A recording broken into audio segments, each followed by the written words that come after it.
नमस्कार, मैं हूं संदीप चौधरी। 12 जिलों की 69 सीटों पर कल वोटिंग है। मैं उत्तर प्रदेश की बात कर रहा हूं। करीब 2 करोड़ 41 लाख वोटर और 826 उम्मीदवार मैदान में हैं।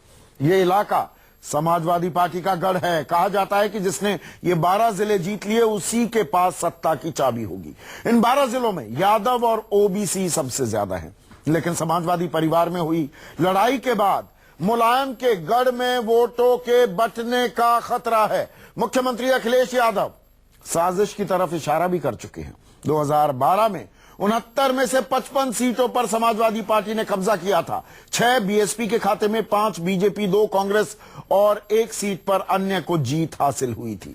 इसलिए आज का सबसे बड़ा सवाल, क्या कल हो जाएगा उत्तर प्रदेश का फैसला और मुलायम के गढ़ में क्या चल पाएगी अखिलेश की साइकिल? इस पर हम बात करेंगे। कुछ खास मेहमान मेरे साथ जुड़ चुके हैं, लेकिन पहले सुनिए पूरे यादव परिवार किस तरह से ताल ठोक रहा है। इसमें शिवपाल यादव की बात पर गौर कीजिएगा। सुना है इटावा में कहीं कहीं चुपचाप मोबाइल से अलग से बुला के साइकिल हराने वाली भी बात हो रही है। और हम तो टेढ़े मेढ़े ऊंचे नीचे रास्ते चलने वाले हैं। हमसे भी तो साइकिल छीन रहे थे कुछ लोग, के नहीं छीन रहे थे बताओ? खाली भैया के हाथ में चाबी और गाड़ी रह जाए। खाली ऐसी सागर जिसमें खाली चाबी और भाभी आपके भैया के पास, भला ऐसा हो सकता था? साइकिल कैसे मिली? साइकिल कैसे मिली हमें? आज मैं इसका आपको जवाब देती हूँ।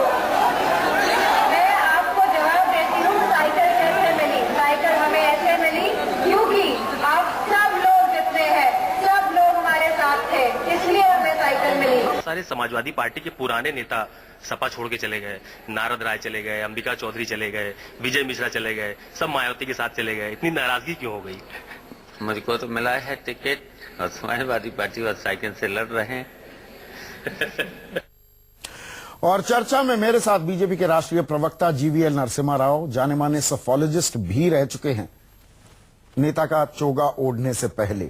मेरे साथ डॉक्टर एमएच खान, बीएसपी के प्रवक्ता, उत्तर प्रदेश सरकार में मंत्री रह चुके हैं। राम सेवक यादव है मेरे साथ, और समाजवादी पार्टी की प्रवक्ता पंखुड़ी पाठक मेरे साथ हैं। पंखुड़ी, साजिश कौन कर रहा है? शिवपाल अपने चाचा की तरफ इशारा कर रहे हैं। कल साजिश हो रही है कुछ इलाकों में। देखिए, मैं जहां तक मैंने अभी सुना तो अखिलेश जी ने किसी का भी नाम नहीं लिया, और हर पार्टी नाम नहीं लिया, हर पार्टी में है। नहीं, ये तो अपनी अपनी सोच है, अपना अपना तो उसको इंटरप्रेट करने का तरीका है। फोन किए जा रहे हैं, मैसेज किए जा रहे हैं, साइकिल को पंक्चर करा दो, अखिलेश को हरवा दो, कौन कर रहा है? देखिए, इस बात में तो मुझे लगता है कोई शक नहीं है कि पिछले साल जो हमने देखा कि जिस तरह का षड्यंत्र अखिलेश जी के खिलाफ हुआ, तो कई लोग ऐसे हो सकते हैं जिनको अभी भी नाराजगी हो, लेकिन मुझे लगता है कि यादव का नाम ले रहा हूँ। बिल्कुल नहीं। डिम्पल यादव का बयान दोबारा से सुनवाऊं? नहीं, मैंने सुना। वो क्या कह रही हैं? चाबी भाभी का मतलब क्या हुआ? नहीं, यही उन्होंने कहा कि ये एक ऐसा समय था जिस समय उनके साथ कई लोग नहीं थे और कई लोग थे। उसी बात का उन्होंने कहा कि बहुत ही मुश्किल दौर से हम निकले भाई, हैं। मेरे खिलाफ साजिश हो रही है, शिवपाल यादव साजिश कर रहे हैं, मेरे चाचा ही मेरे खिलाफ साजिश कर रहे हैं। बिल्कुल गलत बात है। नहीं, कोई नाम नहीं लिया है। आप ये पब्लिक है, ये सब जानती है। शिवपाल जी हमारी पार्टी से, समाजवादी पार्टी से ही प्रत्याशी हैं, चुनाव लड़ रहे हैं। पर चुनाव हरवाने की फिराक में भी हैं, यही तो कह रहे हैं मुख्यमंत्री। खुद हारेंगे क्या? ये कोई नहीं, पर हरवाने की फिराक नहीं है। कि उन्होंने नाम नहीं लिया। देखिए, एक और व्यक्ति था, मैं याद दिला दूं। किसका नाम ले रहे हैं? इतना गंभीर आरोप लगा रहे हैं। मैं याद दिला देती हूँ कि एक और व्यक्ति थे जिनके भाजपा से बहुत अच्छे संबंध है और अभी भाजपा में शामिल होने की बात भी कुछ दिन पहले ही कही है। फिलहाल अभी बाहर थे बीच में, और जेड सिक्योरिटी भाजपा ने दी। तो उस तरह के भी कुछ लोग हैं जिन्होंने नहीं, मैं नाम, अब देखिए जनता बहुत समझदार है, सब जानती है। आप ही ने कहा तो कौन वो व्यक्ति है? नहीं, मैंने बताया कौन व्यक्ति है, और उन व्यक्ति के और लोग भी हो सकते हैं, क्योंकि अखिलेश जी को हराने की कोशिश करी, पहले ये कोशिश करी कि साइकिल छीन ली जाए। अमर सिंह का नाम लोगे, अमर सिंह तो है भी नहीं यहाँ पर। लंदन में स्वास्थ्य लाभ कर रहे हैं। उनको होने की जरूरत नहीं है, उनका दिमाग काफी है कहीं पर कुछ भी करवाने के लिए। और उन्होंने थोड़े दिन पहले मुझे लगता है अपने मन की बात कह दी कि मैं तो भाजपा में शामिल होना चाहता हूं, और जेड सिक्योरिटी भी उन्हें मिली है। उनकी तो इतनी बिसात नहीं कि वो वोट बंटवा दें। उन्होंने पार्टी बनाई थी 2012 में, हर जगह जमानत जब्त हुई थी। इटावा में खड़े होकर अखिलेश यादव कहते हैं कि मेरे करीबी फोन कर रहे हैं, मुझे हरवाने की फिराक में है, और वो लगे हाथों ये भी कह देते हैं मुझे मालूम है आप लोगों ने क्या क्या कांड किए हैं, ये तो मेरी भलमनसाहत है कि मैं कार्रवाई नहीं कर रहा हूं। देखिए, ये तो हमने देखा ही कि जिस समय ये सारा विवाद हुआ था, कई लोग ऐसे भी थे जो हमने देखा कि अखिलेश जी के खिलाफ खड़े हुए थे। और आज जब साइकिल मिल गई है, मन साझा क्यों नहीं करते? इटावा में मन साझा किया। देखिए, वो अपना चुनाव के कार्यक्रम कर रहे हैं। हाँ। और वो प्रत्याशी अच्छा, है, अपने चुनाव की तैयारियां कर रहे हैं। देखिए, बात ये है कि वो पार्टी में हमने बीच में ये भी सुना कि अपनी नई पार्टी बना रहे हैं, लेकिन फिर उस बात का भी जिक्र नहीं किया निकला। अखिलेश ने। तो नहीं, लेकिन इस तरह की कोई बात नहीं निकली। नेताजी ने भी उसके बाद साफ कर दिया। नेताजी के लिए भी कहा जा रहा था कि सीएम साहब से वो अलग चल रहे हैं, लेकिन उन्होंने ये बात कह दी कि मेरा आशीर्वाद अखिलेश के साथ है और अखिलेश मुख्यमंत्री यादव बनेंगे। साहब, मुझे ये बताइए, अखिलेश साजिश का इशारा कर रहे हैं, वो किसका नाम ले रहे हैं? ये पब्लिक है, ये सब जानती है। शिवपाल यादव का नाम ले रहे हैं ना वो, कि चाचा के बुलावे में मत आना, चाचा के कहने पर वोट मत काट देना, साइकिल को पंक्चर मत कर देना। यही तो कह रहे हैं ना अखिलेश, या कुछ और कह रहे हैं?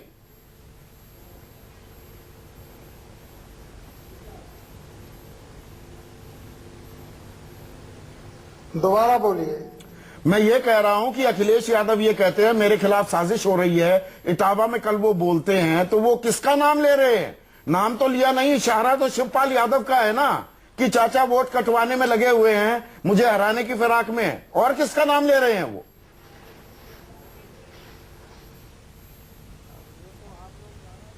है?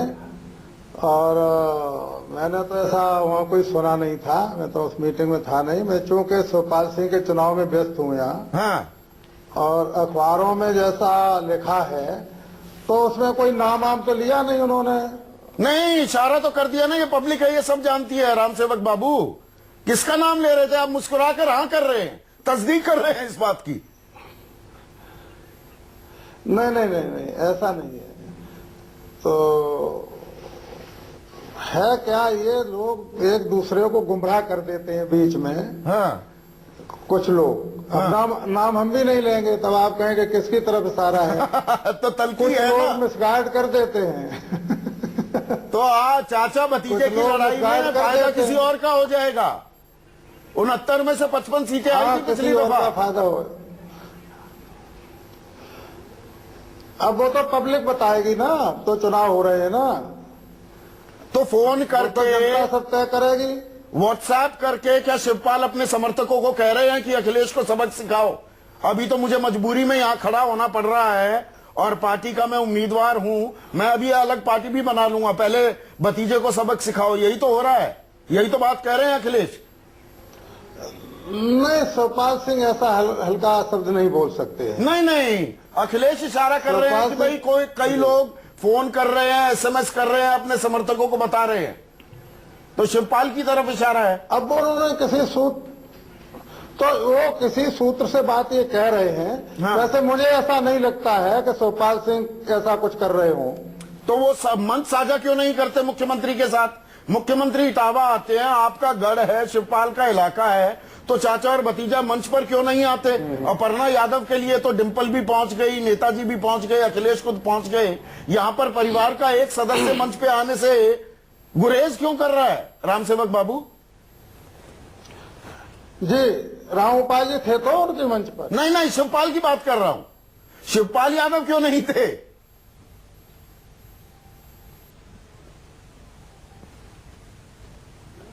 तो पहले से तो कोई कार्यक्रम मालूम नहीं था उनको। अच्छा। उनके कार्यक्रम, उस दिन उनके भी कार्यक्रम लगे हुए थे जसवंत नगर में। हाँ, ये बात गले उतरती नहीं है। पंखुड़ी, एक क्विक रिस्पॉन्स मुझे जीवीएल के पास जाना है। आपने ये कहा कि अपर्णा जी के में क्यों थे, तो मैं बता देती हूँ, अपर्णा जी पहली बार चुनाव लड़ रही हैं। अच्छा। तो उनको इस समय जरूरत है कि जितना उनका प्रचार सब लोग करें। हाँ। और शिवपाल जी रिकॉर्ड वोटों से जीतते हैं। नेताजी प्रचार कर रहे हैं शिवपाल यादव का, तो अखिलेश भी प्रचार करने आ जाते हैं। देखिए, शिवपाल जी का प्रचार, शिवपाल जी अपने में बहुत बड़े नेता है। पर नेताजी को जाना पड़ता है, मुलायम सिंह यादव को वहां से अपना प्रचार शुरू करना पड़ता है। नेताजी का वो गृह जनपद है, नेताजी वहां जाते रहते हैं, लोगों से मिलने भी जाते हैं, लोग उनसे मिलना पसंद करते हैं।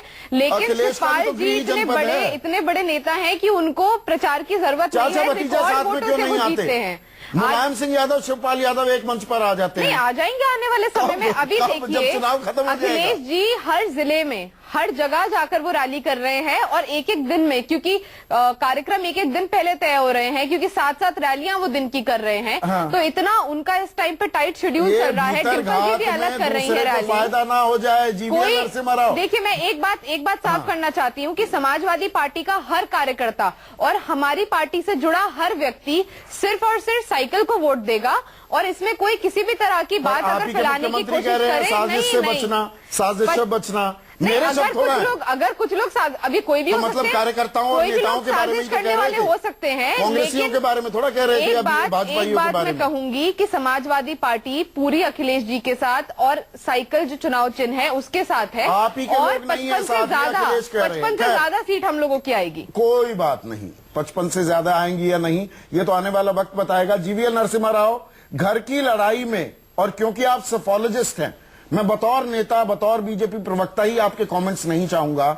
एक 7 चरण का जब चुनाव होता है, ये तीसरा चरण, वो चरण जहां पर समाजवादी पार्टी को 69 में से 55 सीटें मिली। लेकिन एक और अहम बात है जिसकी मीडिया में कम चर्चा हुई, वो ये कि 2014 के चुनाव में लोकसभा में आप इन 69 में से 52 सीटों पर आगे थे।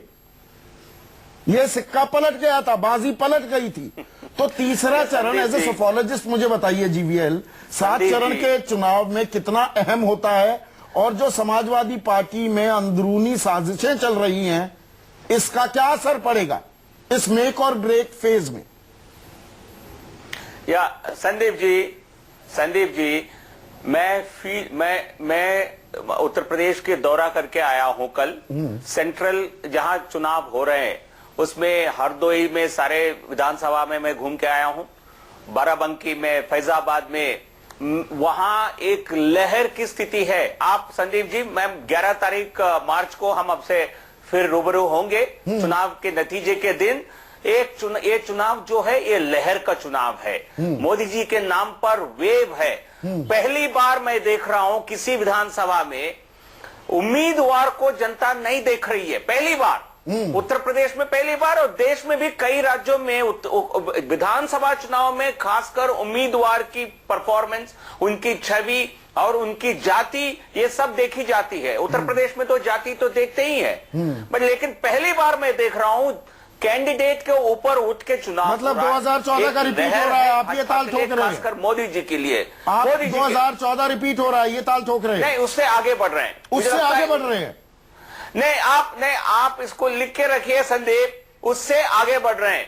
52 नहीं, इस बार 55 से ज्यादा सीट हम जीतने वाले हैं, और इसका जानकारी सब नेताओं को होता है। और जब अखिलेश जी को समझ में आ चुकी है ये बात, बुरी हार होने वाली है, तो चुनाव के बाद क्या किसके गले में ये हार का जो माला पहनाया जाएगा, उससे बचने के लिए एक दूसरे पर आरोप प्रत्यारोप लगा रहे हैं। डॉक्टर अहमद खान रिस्पॉन्ड करेंगे। इलेक्शन की बीजेपी बड़ा दावा कर रही है, और जीवीएल की बातों को मैं गंभीरता से लेता हूं, क्योंकि ये एक जाने माने सोफोलॉजिस्ट भी रह चुके हैं। ये कह रहे हैं कि नहीं, उम्मीदवार के नाम पर वोट नहीं, ये लहर है, ये 2014 का रिपीट है। जीवीएल साहब से मैं जीवीएल साहब से पूछना चाहता हूं, माला लेके खड़े हैं, किस मुख्यमंत्री के चेहरे पर माला डालेंगे? चेहरा तो है ही नहीं कोई। क्या मोदी साहब मुख्यमंत्री बनने वाले हैं? अरे कमाल की बात करते हैं आप। मोदी साहब आए तो आप नोटबंदी ले आए, 15-15 लाख रुपए देने का वादा किया, सब झूठी बातें करते हैं। लहर नहीं चल रही है, आपका तो सुपड़ा साफ होने जा रहा है। समाजवादी पार्टी तो परिवार के कलह में टूट चुकी है पहले ही, उसकी साइकिल तो पंचर हो गई। इसके जो पार्टनर है कांग्रेस वाले, वो खुद ही कह रहे थे कि पंचर साइकिल, हैंडल गायब, घंटी गायब। अब राहुल गांधी कौन सी साइकिल पकड़ेंगे ये मेरे नहीं समझ में आ रहा है। पंचर साइकिल कभी दौड़ती नहीं है, चलती है, ये पहले चलती है। ये तो परिवार के कलह में मुलायम सिंह यादव जी एक जगह मीटिंग करने जाते हैं, बाकी जगह पर ना अखिलेश यादव है, ना मुलायम सिंह यादव है, न शिवपाल यादव है, ना मुलायम सिंह यादव है, न राम गोपाल यादव है, ना मुलायम सिंह यादव है, न राम गोपाल यादव है, ना अखिलेश यादव है। तो कहां से मेल है? ये तो टूट चुके हैं, ये बर्बाद हो चुके हैं। पूर्ण रूप से बहुजन समाज पार्टी सत्ता में आ रही है और बहन कुमारी माती जी मुख्यमंत्री बनने जा रही। लॉ एंड ऑर्डर, सबजन हिताय सबजन सुखाय और कानून व्यवस्था और विकास के नाम पर हमारी पार्टी सत्ता में आने जा रही है। पंखुड़ी पाठक, पारिवारिक कलह भारी पड़ने वाली है।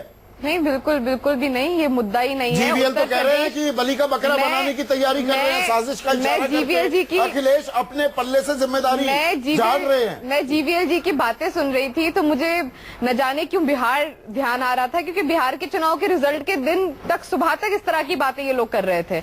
और जो इन्होंने कहा कि मैंने देखा लोगों में लहर, तो मुझे ऐसा लग रहा है कि जीवीएल जी सिर्फ भाजपा के कार्यकर्ताओं से मिले हैं। हरदोई जहां पर ये गए हैं तो वहां पर सिर्फ भाजपा के कार्यकर्ताओं से मिले हैं, और अगर बाकी लोगों से मिले होते तो पता होता। आज इनकी हालत इतनी खराब है कि जो इनके उम्मीदवार हैं, जब वो चुनाव प्रचार में जाते हैं तो नोटबंदी शब्द से ऐसा घबराते हैं कि कहीं हमारे मुंह से नोटबंदी ना निकल जाए और हमारे साथ कुछ ऐसी कोई वारदात ना हो जाए जनता के माध्यम से। तो इतना ज्यादा उत्तर प्रदेश की जनता ने जो ये एक मार पड़ी है नोटबंदी की, उससे इतना परेशान है। और परिवार की कोई भी बात जनता के लिए मुद्दा नहीं है। देखिए, उत्तर प्रदेश में इतने सालों से जिस तरह से हम लोग पीछे रहे हैं और 5 साल में विकास करके अखिलेश जी प्रदेश को आगे लाने का काम किया है, तो उत्तर प्रदेश की जनता सिर्फ और सिर्फ विकास चाहती है। किसके घर में क्या है, अब देखिए, कलह तो प्रधानमंत्री जी के घर में भी है। अब वो हम उसको मुद्दा थोड़ी बनाएंगे कोई उत्तर प्रदेश में। तो ये सब कोई मुद्दे नहीं है। जनता सिर्फ ये देखती है कि ऐसा किस व्यक्ति को लेकर जाए जिससे कि जीवन में उनकी बेहतरी होगा। जब लॉ एंड ऑर्डर होगा, आप लोगों को 500 दंगे करा दिए। क्या उत्तर प्रदेश की जनता, हिंदू हो या मुसलमान, क्या चाहती है कि आपकी सरकार को ला करके 1000 दंगे करवा दे? ये नहीं चाहती है। जीवीएल, आखिरी कमेंट आपसे। लॉ एंड ऑर्डर, जीवीएल, आपने एक अहम बात कही है और ये किसी भी राजनीति के स्टूडेंट के लिए अहम बात आपने कही है। आज आप ये कह रहे हैं, और मैं आपको 11 तारीख को फिर ये सवाल पूछूंगा, 11 मार्च को, आप कह रहे हैं कि उत्तर प्रदेश में जात पात जो सबसे ज्यादा हावी रहती है, जात पात के नाम पर वोट नहीं डाले जा रहे हैं। मैं आपकी बात दोबारा से, क्योंकि इसको मैं रिकॉर्ड करके रखूंगा। नहीं सुमित जी, मैं सुमित नहीं, मैं संदीप हूँ। जाति देश के हर राज्य में आप नहीं सुन ले, मैं आपको क्लैरिफाई कर रहा हूँ। जाति एक मुख्य विषय होता है, लेकिन उम्मीदवार की जो कास्ट है उसको नहीं। संदीप जी प्लीज, मैं जो बोल रहा हूं, मैं अब 11 तारीख को मुझे सुनाइए संदीप ये बात जी। पहली बार कैंडिडेट उत्तर प्रदेश में कोई नहीं देख रहा है। मोदी जी की लहर, मोदी जी के नाम पर वोट पड़ रहे हैं। अखिलेश बहुत कमजोर पड़ गए हैं और सपा बसपा तो कहीं दिख ही नहीं रही है। मायावती तो गायब है, बसपा तो पूरी तरह गायब है। कम से कम मैं आपको संदीप जी, कम से कम उत्तर प्रदेश में एक भी फैक्ट्री लगाई आपने। 73 मुझे प्रोग्राम खत्म करना है, 15 सेकंड। मोदी जी कहते हैं कि हम गोद लिए हुए बेटे हैं, गोद लिया हुआ संदीप जी 150 लोग। संदीप जी जीवीएल बोलिए। देखिए, ये बहुत कोशिश किए हैं, या बहुत कोशिश कर रहे हैं अखिलेश और बसपा केंद्र सरकार पर या मोदी जी पर वार करने की, लेकिन उससे हमें फायदा हो रहा है। चलिए, ये तकाल ठोकी जाएगी। हर पार्टी, चाहे बीजेपी हो, चाहे बहुजन समाज पार्टी हो, चाहे समाजवादी पार्टी, कांग्रेस गठबंधन हो, सब ताल ठोक रहे हैं। लेकिन कल का चुनाव अहम चुनाव है, क्योंकि 7 चरण के चुनाव में तीसरा चरण करने लगता है। थोड़ी थोड़ी तस्वीर जो अभी धुंधली है, थोड़ी सी बड़ी विचित्र सी दिख रही है, वो कुछ साफ होने लगेगी कल। आप सभी का बहुत बहुत शुक्रिया। जीवीएल नरसिम्हा राव, राम सेवक यादव, एमएच खान और पंखुड़ी पाठक। आज सबसे बड़ा सवाल में बस इतना ही। नमस्कार।